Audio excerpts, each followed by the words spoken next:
Hello guys, welcome back to my YouTube channel blog with Ashish. तो आज 16 March दिन शनिवार। आज मेरा एफएमएस बीएचयू में इंटरव्यू था एमबीए के लिए। तो मैं इस वीडियो में सारा आपको प्रोसेस शेयर करने वाला हूँ और क्या क्या मेरे से क्वेश्चन पूछे गए थे इंटरव्यू में, और मेरा ग्रुप डिस्कशन में क्या टॉपिक था मैं वो भी शेयर करूँगा। तो प्लीज़ आप इस वीडियो को एंड तक जरूर देखिएगा क्योंकि ये आपके लिए इंफॉर्मेटिव होने वाला है, जो F M S B H O के लिए एम कर रहे होंगे। तो ठीक है, ये स्टार्ट करने से पहले मैं आपको थोड़ा सा छोटा सा ब्रीफ दे देता हूँ कि इनका सिलेक्शन प्रोसेस और क्या इनका फॉर्म कब ओपन होता है। तो इनका फॉर्म आपका अक्टूबर में ओपन हो जाता है और ये जनवरी तक चलता है। तो आप फॉर्म फिल कर सकते हैं जो कि 2000 रुपीज़ का होता है। उसके ये केवल कैट एक्सेप्ट करेगा और कोई भी एग्ज़ाम ये एक्सेप्ट नहीं करता है, तो इस बात का आपको ध्यान रखना होगा। और जब आप कैट के थ्रू इसको फिल कर देंगे तो आपका ये इंटरव्यू के प्रोसेस के लिए आप शॉर्टलिस्ट होते हैं, जो कि सारा प्रोसेस इनका ऑफलाइन होने वाला है। आपको कैंपस विजिट करना ही होगा, मतलब आपको ये जीडीपीआई अटेंड करने के लिए। तो ये भी आप ध्यान रखिएगा कि इनका ऑनलाइन मोड नहीं है। फिर जब आप शॉर्टलिस्ट होंगे आपको एक मेल आएगा जिसमें आपका कि शेड्यूल डेट होगा। मैं वो मेंशन कर दूंगा यहाँ पे जो भी है। तो उसमें आप उनके जीडीपीआई के प्रोसेस में आपको अपीयर होने के लिए आपको 2000 रुपीज़ फिर से आपको पे करना होगा। तो ये चीज़ भी आप थोड़ा सा ध्यान रखिएगा। तो मतलब आप 2000 पहले दिए हैं फॉर्म फिलिंग के टाइम, और फिर 2000 आप फिर से देंगे जब आप शॉर्टलिस्ट होंगे पीआई के लिए। तो 2000 प्लस 2000 आपका 4000 हो जाएगा। तो ये बात आप ध्यान रखिएगा कि आपका टोटल ये प्रोसेस 4000 आपका पड़ने वाला है। ठीक, उसके बाद आप वो जो आप फीस रेसिप्ट होगा जो आप 2000 पे करेंगे जीडीपीआई के लिए, उसका प्रिंट आउट ले लीजिएगा। मैं जो डॉक्यूमेंट होंगे, जो सारे डॉक्यूमेंट बीएचयू में आपको अटैच करने हैं, मैं वो डॉक्यूमेंट भी आपको सारा ये मेंशन कर दूंगा यहाँ पे, आप देख लीजिएगा। तो उसके हिसाब से आप देख लीजिएगा। तो अब आते हैं, जैसे कि आप 2000 दे दिए, तो उसके बाद आपको सारे डॉक्यूमेंट एक सीक्वेंस में अरेंज करने होंगे। वो भी मेंशन होता है कि क्या सीक्वेंस है, तो वो भी आप देखिएगा। मैं यहाँ पे भी अटैच कर दूंगा उसको। और तो आप उसको सेल्फ अटेस्टेड पहले से कर लीजिएगा। वैसे आपके पास वहाँ काफ़ी टाइम होगा, वो वहाँ पे भी जाके कर सकते हैं, कोई दिक्कत नहीं है। आपको सारे डॉक्यूमेंट के आपको 2 सेट बनाने होंगे। मतलब आपके जितने भी डॉक्यूमेंट है उसको 2 सेट आप बना लीजिएगा। ठीक, तो 2 सेट आपके वहाँ पे जमा होंगे। ठीक, और विथ आपको ओरिजिनल डॉक्यूमेंट के साथ आपको जाना है। आपके पास यदि कोई डॉक्यूमेंट नहीं होता है इन केस, तो आपको पैनिक होने की ज़रूरत नहीं है। वहाँ पे एक अंडरटेकिंग फॉर्म आपको देंगे, और उस टाइम अंडरटेकिंग फॉर्म फिल करके आप वो प्रोसेस कंप्लीट कर सकते हैं। जो कि आप एंड ऑफ मतलब जब एडमिशन के लिए जाएंगे तो वो आपको फिर वहाँ पे आपको वो चीज़ शो करना होगा। तो ऐसा नहीं है कि मतलब आपका वो डॉक्यूमेंट नहीं है तो आपका इंटरव्यू या आपका जीडीपीआई नहीं होगा आपका सारा प्रोसेस होगा। आपको अंडरटेकिंग एक फॉर्म फिल करना होगा। ठीक, तो पहले आते हैं प्रोसेस में कि आप ये चीज़ डॉक्यूमेंट अरेंज कर लिए, पहले ही आप घर पे ही कर लीजिएगा सारा डॉक्यूमेंट। आप 2 सेट बना लीजिएगा, तो आपके लिए वहाँ पे इजी होगा। तुरंत आप वेरिफिकेशन करा सकते हैं। आप भीड़ से भी बचेंगे क्योंकि भीड़ काफ़ी था वहाँ पे, मतलब 200 बच्चे के करीब कैंडिडेट, मतलब वहाँ पे 200 के करीब से कम नहीं थे। उससे ज़्यादा ही होंगे। तो ये चीज़ का ध्यान दीजिएगा। अब आते हैं पहले, तो पहले आप जब एंट्री करेंगे वहाँ पे उनका जो मेन बिल्डिंग होगा, तो उसमें आपको वो 2000 रुपीज़ का आपका जो वो रेसिप्ट होता है जीडीपीआई का, वो आपको शो करना पड़ेगा। वहाँ पे आप काउंटर होते हैं, लगे होते हैं, तो वहाँ पे आप शो कर दीजिएगा। फिर आप जाएंगे आप सेमिनार हॉल में। सेमिनार हॉल में आप बैठेंगे, वहाँ पे सारे स्टूडेंट इकट्ठे होते हैं, मतलब पूरे 200-250 स्टूडेंट जितने भी होते हैं पूरे उस हॉल में बैठते हैं। वहाँ पे वेट होता है, और वहाँ पे बेसिकली एक छोटा सा इंडक्शन टाइप भी है। मतलब आपको 10-15 मिनट का वहाँ पे इंडक्शन दिया जाता है। वहाँ के जो डायरेक्टर होते हैं और वहाँ के जो डीन होते हैं, ठीक, तो उनके थ्रू आपको एक छोटा सा इंडक्शन बेसिकली कॉलेज के बारे में दिया जाएगा। तो वहाँ पे जितने भी प्रोसेस हैं, आपको वहाँ के जो सीनियर होते हैं, सारा सीनियर आपको आपको वन बाय वन गाइड करेंगे कि मतलब क्या प्रोसेस है, आपको कहाँ जाना है, किस रूम में जाना है, सारा आपको सीनियर आपको गाइड करेंगे। तो उसके लिए आपको नहीं सोचना है, आपको बस सीनियर को फॉलो करते जाना है, वो आपको सारा प्रोसेस बता देंगे। तो उसमें जब इंडक्शन हो गया तो फिर अपना सीनियर भी, वो एक स्लाइड होता है उसमें पूरा कॉलेज की हिस्ट्री दिखाते हैं, और उसके बाद कॉलेज का क्या इस साल का प्लेसमेंट रहा है, क्या हाईएस्ट गया है, क्या प्रोफाइल ऑफर हुआ है, तो वो सब चीज़ वो डिस्प्ले करते हैं, वो जो सेमिनार हॉल होता है। तो ये हो गया। फिर उसके बाद आपको वन बाय वन जो ग्रुप होता है, group one, group two, group three, group four, ऐसे करके कई सारे ग्रुप होते हैं। एक ग्रुप में 10 कैंडिडेट होते हैं। तो आप उसी हिसाब से सोच लीजिएगा कि कितना ग्रुप बनेगा, जितने कैंडिडेट होंगे उस हिसाब से। तो वो ग्रुप वाइज आपको बुलाया जाएगा, आपका नाम होगा उसमें। तो ग्रुप वन बोलेंगे, फिर ग्रुप वन में फिर वो जो जो नाम होगा वो बुलाएंगे, फिर आप जाएंगे। तो वहाँ पे जस्ट ये सेमिनार हॉल का ही मैं बता रहा हूँ। सेमिनार हॉल में जब आप जाएंगे तो वहाँ पे वो एक इनफॉर्मल तरीके से आपका एक डॉक्यूमेंट देखेंगे कि हाँ आपका सारा डॉक्यूमेंट है कि नहीं है, आपका कोई जीरोक्स कॉपी तो नहीं छूट रहा है। तो यदि छूट रहा है तो वो उसको कंप्लीट करेंगे, कंप्लीट करके आपको एक सेट बना देंगे, मतलब सेट वन, सेट टू, जो कि आपको फिर आपको डॉक्यूमेंट वेरिफिकेशन के लिए वहाँ पे शो करना होगा। तो वो पहले से आपको प्रिपेयर कर देते हैं ताकि वहाँ पे वेरिफिकेशन के टाइम पे ज़्यादा टाइम न लगे, एक ऑर्डर मेंटेन कर देते हैं डॉक्यूमेंट का। तो ये चीज़ आपका सेमिनार हॉल में ही चेक हो जाता है। फिर वहाँ से जब हो जाएगा तो आपको जो सीनियर होंगे, आपको मेन जहाँ पे डॉक्यूमेंट वेरिफिकेशन चल रहा होगा, जहाँ पे फैकल्टी बैठी होती है, वो क्रॉस वेरीफाई करते हैं आपका कि डॉक्यूमेंट सब सारे सही हैं कि नहीं है, विथ ओरिजिनल डॉक्यूमेंट आपको शो करने होंगे। तो ये चीज़ हो जाने के बाद आपको जब डॉक्यूमेंट वेरिफिकेशन हो जाएगा तो आपको प्रेफरेंस के लिए आपको ले जाया जाएगा। तो वहाँ पे आप प्रेफरेंस सेलेक्ट करेंगे। तो बेसिकली प्रेफरेंस में आपको बता देता हूँ, F M S B H U में दो प्रोग्राम है, एक एम बी ए कोर है और एक एम बी ए आई बी है। तो उसमें आपको प्रेफरेंस चूज करा लिया जाएगा, वन पे आपका क्या प्रेफरेंस है, टू पे क्या है, और आप हॉस्टल लॉफ्ट करना चाहते हैं कि नहीं करना चाहते हैं, ये हो जाता है। और आप पेड सीट लेना चाहते हैं कि नहीं लेना चाहते हैं, तो ये आपका प्रेफरेंस वहाँ पे लॉक कर दिया जाएगा। उसके बाद आपको फिर वेटिंग एरिया में ले जाकर आपको बैठाया जाएगा। फिर आपको जैसे जीडी, आपका ग्रुप डिस्कशन के लिए फिर आपको वहाँ से फिर आपको सीनियर ही आपको गाइड करेंगे कि आपको जीडी के लिए किस रूम में जाना है, G D one room two, G D room 2। तो ऐसे ऐसे जीडी के 2 3 4 रूम थे। सो आई एम नॉट श्योर कि कितने रूम थे, बिकॉज मेरा जो था वो जीडी नंबर 2 में था। तो वो सारा मुझे नहीं पता कि कितने और जीडी रूम थे।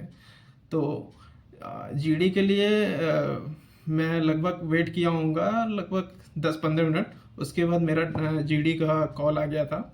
मेरे ग्रुप में जितने भी 10 लोग थे वो फिर जीडी रूम में हम लोग गए। तो इसमें मैं एक थोड़ा सा पॉइंट और ऐड करना चाहता हूँ कि आपका जो डॉक्यूमेंट वेरिफिकेशन का सारा प्रोसेस होता है 8 बजे से जो आपका शुरू होता है, तो ये डॉक्यूमेंट वेरिफिकेशन में ही आपका थोड़ा सा टाइम लग सकता है। तो आप बी पेशेंस जरूर रहिएगा। तो ये आपका 3 घंटे तक भी जा सकता है डॉक्यूमेंट वेरिफिकेशन, 3 साढ़े 3 घंटा इवन। तो मेरा जो था, मेरा खुद 2 घंटे बाद नंबर आया था, दो से ज़्यादा ही रहा होगा, अप्रोक्स आई थिंक 2.5 घंटे के आसपास। तो इसके लिए आप प्रिपेयर रहिएगा, ठीक।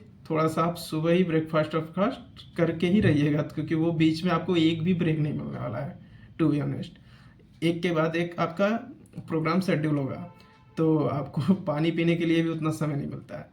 तो आप ये सब चीज़ ध्यान रखिएगा। आप ज़रूर एक बॉटल कैरी जरूर कीजिएगा, वाटर बॉटल, और ब्रेकफास्ट तो ज़रूर कर लीजिएगा थोड़ा।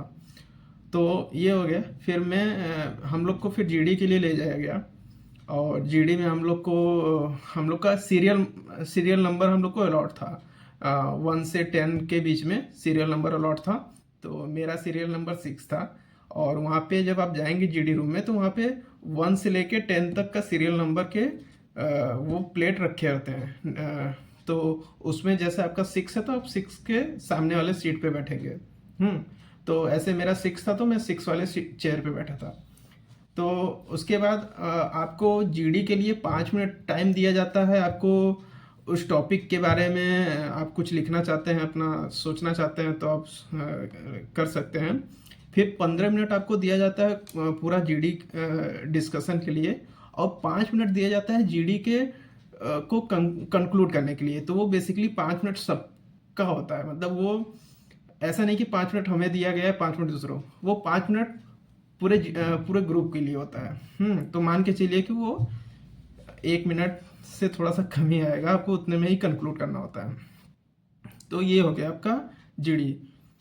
तो जो जीडी होता है, उनके पास एक इन्वेलप का एक बंडल होता है, जिसमें कि 8-10 इन्वेलप होता है। वो स्टूडेंट से ही बोलते हैं कि उसमें से एक इन्वेलप आप खींचिए, और उसमें से आप अपने हिसाब से टॉपिक्स आप सेलेक्ट कीजिए। और इस यहाँ पे एक ये प्लस पॉइंट और था कि यदि वो टॉपिक आपके लिए नोन नहीं है, तो आप वो टॉपिक चेंज करा सकते हैं, आपको फिर दूसरा आप इन्वेलप ले सकते हैं। ऐसा आपको 2 बार ही बस चांस मिलेगा, ऐसा नहीं कि आपको बार बार आप चेंज करेंगे। तो ठीक है, ऐसे ही था। तो हमारी ग्रुप से किसी एक ने वो इन्वेलप खींचा, और मेरा जो जीडी का टॉपिक था वो था human shield, a clever strategy in human act. तो ये मेरे जीडी का टॉपिक था। तो मैं यहाँ पे बताना चाहूँगा, ये टॉपिक मेरे लिए एकदम ही न्यू था, मैं इसमें बहुत ज़्यादा फेमिलियर नहीं था टॉपिक से। और मैं एक बार सोचा कि इसको बोलूँ चेंज कराने के लिए, लेकिन बाकी अदर ग्रुप में किसी का उतना नहीं सोचा कि चेंज करना चाहिए। तो ठीक है, मैंने जीडी को स्टार्ट नहीं किया। मैं चौथे या 5वें नंबर पे मैंने एंट्री लिया, और मैं अपना पॉइंट 3 बार रखा, और मैं 3 बार पार्टिसिपेट किया जीडी में। तो मैं मेरे हिसाब से मेरा जीडी जैसा होना चाहिए था वैसा नहीं था, लेकिन फिर भी मैं बोलूँगा एक एवरेज जीडी में डिस्कशन मैं फिर भी किया, ठीक। और कंक्लूज़न में भी मैं अपने आप को अच्छे पॉइंट के साथ मैंने अपने जीडी को कंक्लूड किया। तो आप भी प्रिपेयर रहिएगा कि थोड़ा सा आपको एब्स्ट्रैक्ट टॉपिक आपको मिल सकते हैं जीडी में। तो मेरे हिसाब से ये टॉपिक मेरे लिए एब्स्ट्रैक्ट ही था, और बहुत ज़्यादा मेरे पास पॉइंट नहीं थे इस जीडी में बोलने के लिए। तो मैंने अपने जीडी के ही ग्रुप से जो पॉइंट मैंने कनेक्ट किए थे, मैं उसी के थ्रू मैं इस जीडी को कनेक्ट किया, और उसी से मैंने अपना पॉइंट बिल्ड किया। तो ये मेरे जीडी का प्रोसेस था। तो फिर उसके बाद जीडी हो जाने के बाद आपको फिर पर्सनल इंटरव्यू के लिए आपको ले जाते हैं, सीनियर ही ले जाएंगे। फिर आपको फिर से आपको वेटिंग एरिया में फिर से आपको बैठाएंगे, और आपको वहाँ पे जाते ही आपको फिर से पीआई के लिए आपको पैनल डिसाइड कर देते हैं। टोटल 5 पैनल थे, पैनल 1 पैनल 2 से पैनल 5 तक टोटल 5 पैनल थे। तो मुझे जो पैनल असाइन हुआ था वो पैनल नंबर 4 असाइन हुआ था। तो अब डिस्कस करते हैं कि मेरे से पर्सनल इंटरव्यू में क्या क्या क्वेश्चन किए गए थे। तो मेरे सामने 3 पैनलिस्ट थे, जिसमें से कि एक फीमेल थी और 2 मेल थे, ठीक।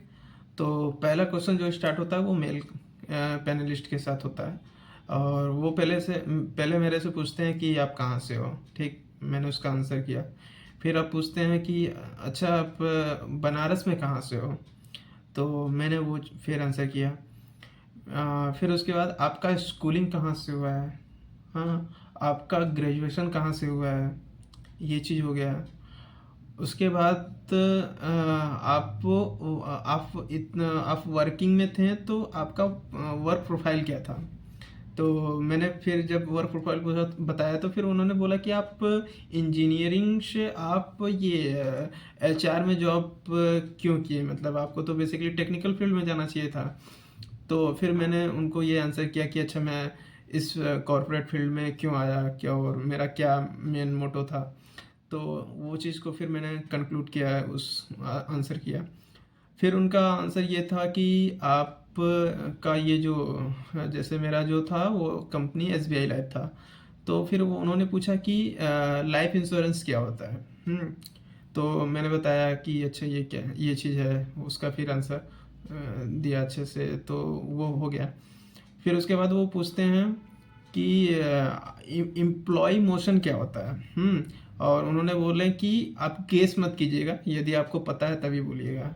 तो मुझे सही में उसका उतना एग्जैक्ट आंसर नहीं था, तो फिर भी मैंने आंसर किया, लेकिन सर ने बोला था गेस नहीं करना था, तो मैं इस क्वेश्चंस और अपने आंसर से मैं खुद सेटिस्फाई नहीं था कि मैं सही बोला कि नहीं बोला। तो मुझे उतना उसका आइडिया नहीं था, फिर भी मुझे थोड़ा बहुत लग रहा था कि अच्छा ये चीज़ होता है।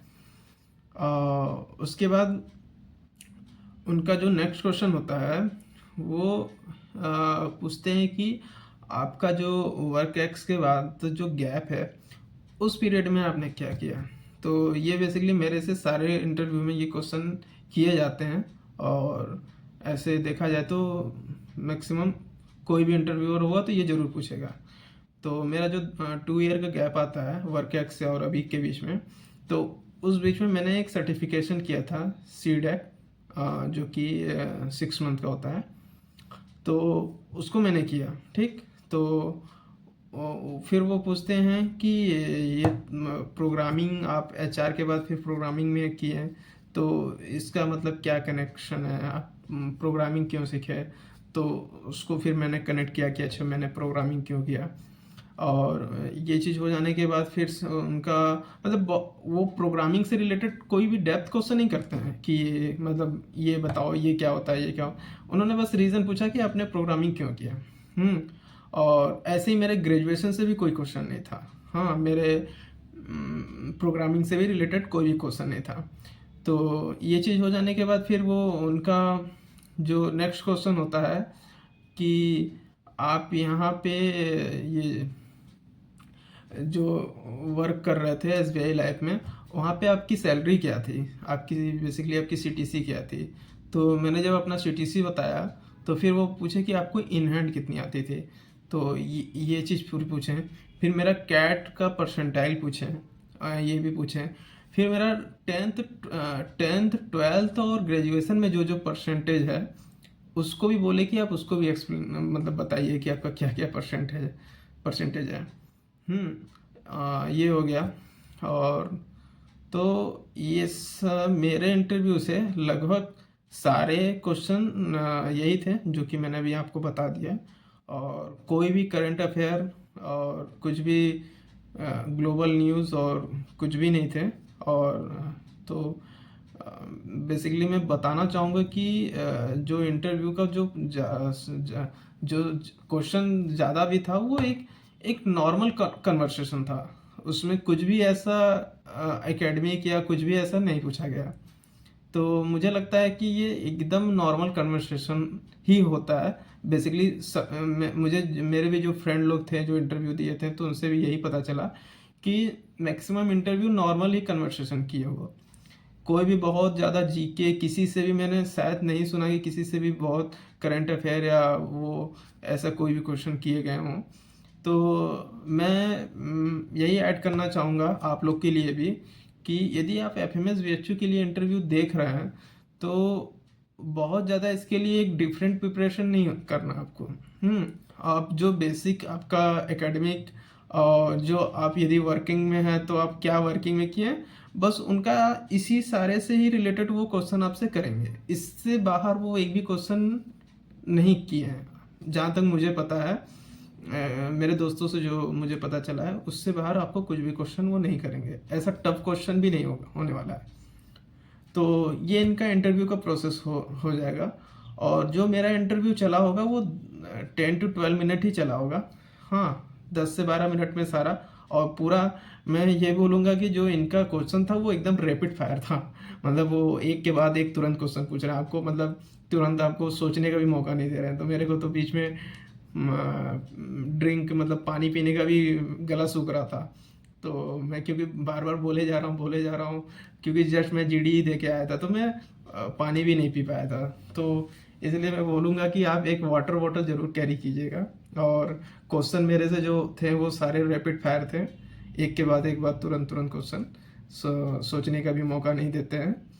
तो इसलिए 10 मिनट में आपका इंटरव्यू आप मान के चलिए कि आपका 10 से 12 मिनट में हो जाएगा। तो ये हो गया इनका सारा प्रोसेस। तो अब देखते हैं क्या होता है, इनका क्या रिज़ल्ट क्या आता है। इनका रिज़ल्ट मई के फर्स्ट वीक तक जनरली रिलीज़ होता है। तो जैसा होगा आपको अपडेट ज़रूर करेंगे। मैं डिस्क्रिप्शन बॉक्स में होगा तो उसको ऐड कर दूंगा, ठीक, कि क्या हुआ। तो ठीक है, आपको अच्छा लगा हो तो चैनल को ज़रूर सब्सक्राइब ज़रूर कीजिएगा, और ऐसे ही और अधिक इन्फॉर्मेशन के लिए आप चैनल पे बने रहिए। और ऐसे ही आगे भी जो भी मेरे एक दो और इंटरव्यू हैं तो उसका भी मैं एक्सपीरियंस शेयर करूँगा, ठीक। तो तब तक के लिए जय हिंद, जय भारत। फिर मिलते हैं एक नए वीडियो के साथ।